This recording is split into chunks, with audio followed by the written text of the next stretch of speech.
Digimon Beatbreak has entered into its second episode. The first episode was a fast-paced episode with a lot of action, learning about our main character, Heartbreak, and a lot of questions about the world that they are building, even leaving us on a cliffhanger leading up into this one, episode 2. There's so little of just about any of that from Digimon Go same as the last season, it was so refreshing to see. Can episode 2 keep it up? Well, I'm here to tell you that I believe it did. It's so easy to stay hyped up for the very beginning of a season because it's so shiny and new, of course, but it feels good so far. There are still plenty of questions and room for it to improve or fall apart? Well, absolutely, dear viewer. But if you are here, then it means you are interested to know more, so let us dive into episode 2 of Digimon Beatbreak. We begin right where we left off last episode, except we now come at it from another point of view. The other cleaners from the start of last episode now arrive onto the scene that we were following last episode. First finding Asuka's body laying there in shallow water, as Reina claims that they were too late, already starting to indicate they know a lot about this situation. Well, Makoto moves on and spots Gekamon as he swallowed Tomoro and is sitting there looking like someone who just ate everything in Vegimon's diner from Adventure.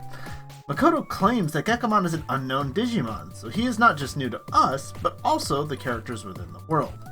Then a glowing and angry Gekamon starts wrecking the Hyamon, zipping all around the place, where it is clear that the Hyena Digimon cannot keep up. This looks to be something that the animation and story department wants to make clear. Gekamon is incredibly quick and agile, but even with several blows landing and even sending the Hyamon flying, there seem to be no signs that he's close to really defeating or even deleting it. Even though this isn't the one that drained his brother, Tomoro does not care and is ready to see it pay. Then he'll move on to the other one. Makoto and Reina arrive on the sidelines to observe, but it is clear that the battle is draining them.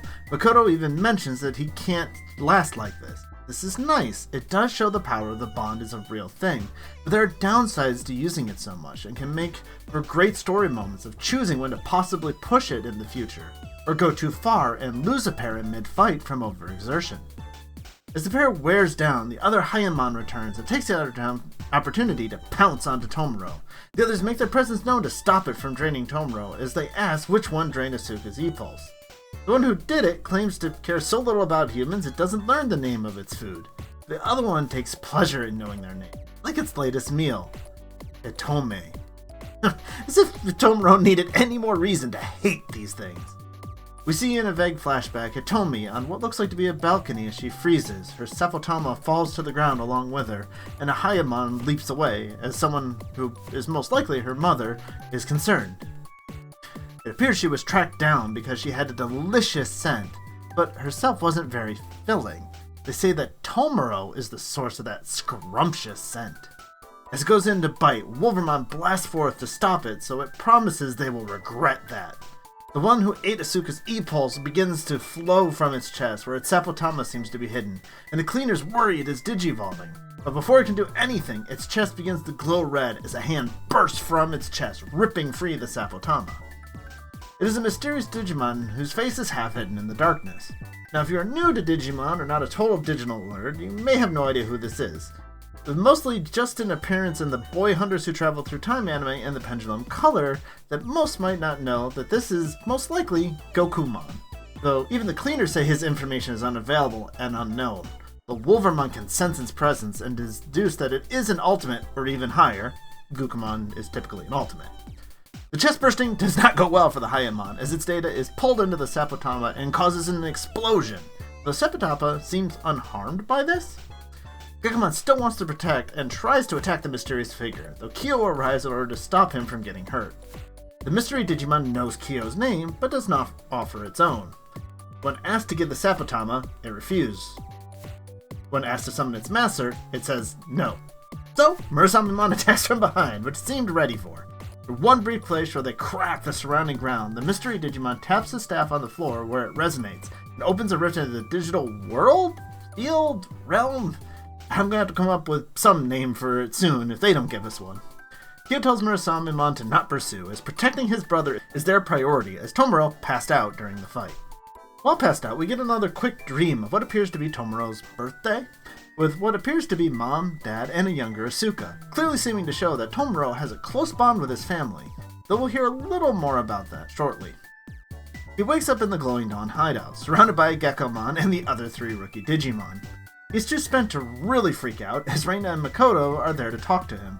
Reina telling us that Makoto is the one who handles the boring stuff, which in this case appears to be laundry, but as we have seen, also seems to be the technical or nerdy side of things. They all introduce themselves and tell him that Asuka asked them to take care of him, but Tomura has clearly never heard or seen any of them.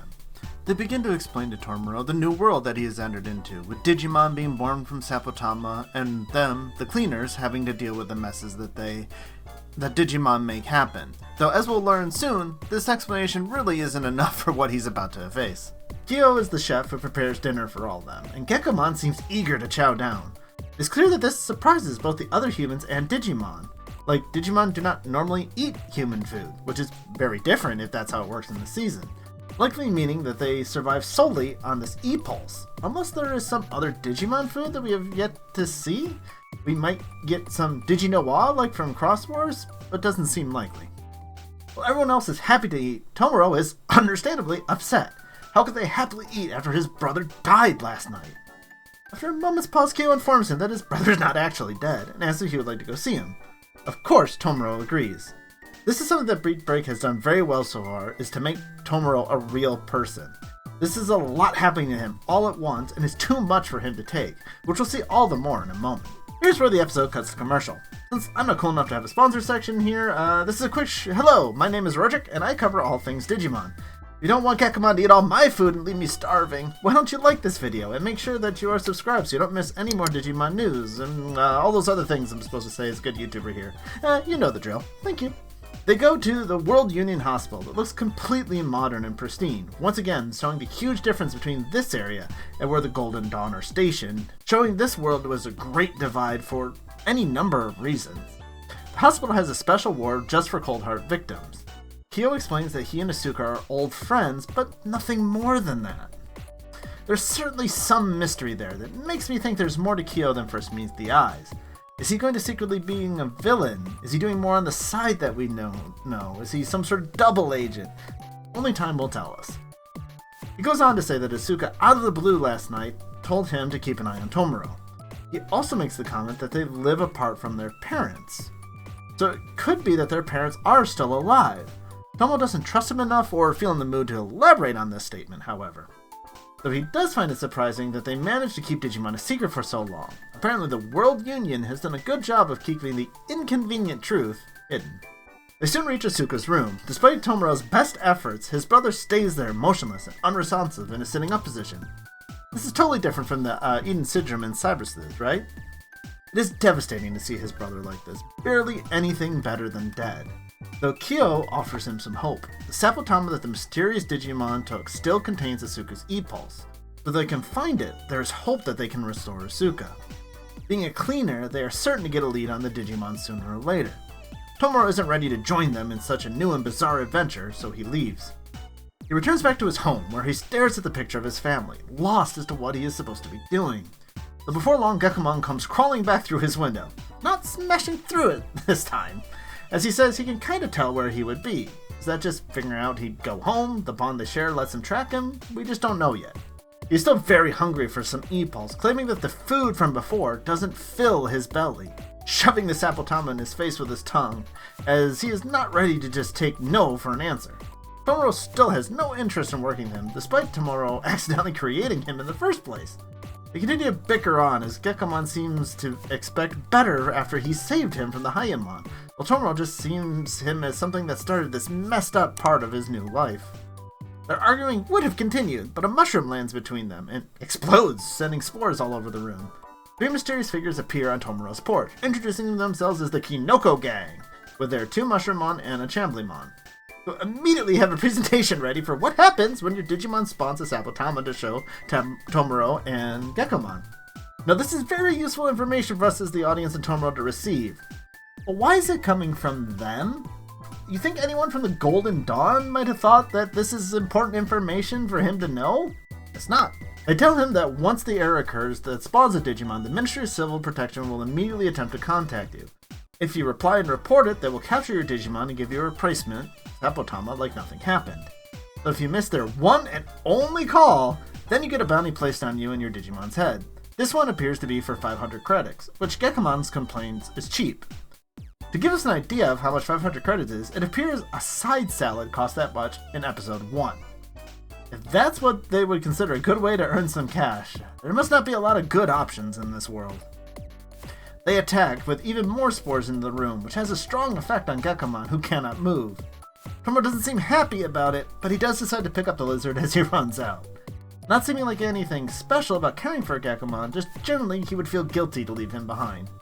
Pointing to Tomoro being a good person in general, despite everything he's going through.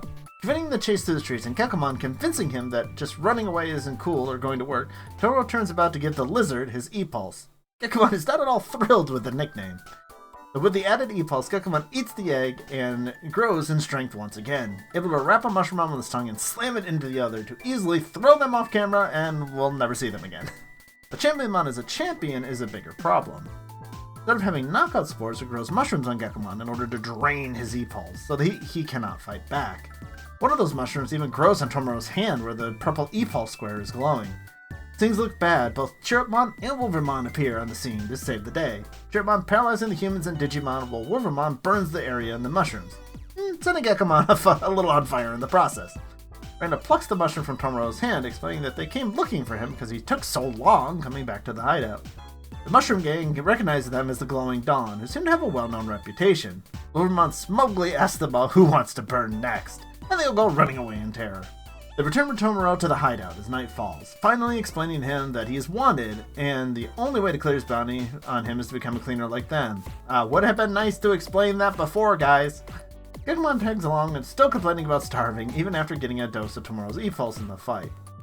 He once again wants to dive into Kyo's human cooking, even as the others call him peculiar for doing so. They finally convince Tomoro that he at least needs to eat to live, so he settles in enough to eat with them. And that is where the episode ends. This was another solid episode for Digimon Beatbreak, showing off Gekomon's capabilities. Even if he doesn't appear to be the strongest one, they do love to show his speed and fun things to do with his tongue lashes. Mysterious Digimon isn't that mysterious to most of us, though that digital field that it goes into is far more curious. Kyo and Asuka are quite a bit of mysteries surrounding them, along with the world state as a whole. I'm really enjoying Tomoro so far, as he is much like a believable person in this scenario, and Gekomon is such a gremlin that he's easy to love, but not really helping the situation. Overall, a solid episode that will really stand out or fall flat as we see more of the season and get the answers to many questions. And finally, we get our preview of episode 3. The cleaners appear to get a lead on the Hyamon who attacked Itomi, that Tomoro clearly wants to go after, but he seems concerned that the cleaners only care about the bounty. I do love this image of Gekomon tied up in his own tongue with Pristimon. Is this something he got himself into? Is Pristimon upset and put him in his place? We'll have to wait and see. Tomoro seems to set off on his own again, trying to set things right, as Gekomon still hasn't earned his trust, or the rest of the Glowing Dawn.